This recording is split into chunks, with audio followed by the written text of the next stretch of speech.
Croeso, welcome. I'm Kathryn Bishop, current chair of the Welsh Revenue Authority. I'm delighted to have been part of the creation of this organisation dedicated to raising revenue in Wales for the benefit of Wales. Over the last few years, I've worked closely with the Chief Executive, the leadership team and board colleagues, providing strategic advice to the organisation as it develops.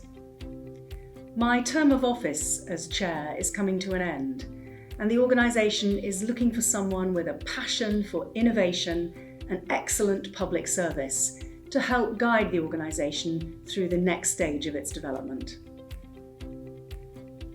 Helo, na Dyfed ydw i, Prif Weithredwr Awdurdod Cymru. Dwi jyst yma i rannu bach o safbwynt fi o ran dyfodol ein sefydliad. Dwi wedi bod yn gweithredu am bedair blynedd wan, a hynny dwi'n dal i weld bod ni'n gwneud ambell beth am y tro cyntaf. Ydyn ni eisiau bod yn rhan o wneud pethau newydd hefyd. Dyn ni'n sefydliad sydd yn uchelgeisiol o ran cyflawni gwasanaethau cyhoeddus yn digidol a defnydd sydd gyda ni o ein data a'r math o ddiwylliant dyn ni wedi creu. A dyn ni eisiau dychwelio am rywun sydd eisiau bod yn rhan o hwnna, sydd eisiau helpu ni i gyflawni ein potensial.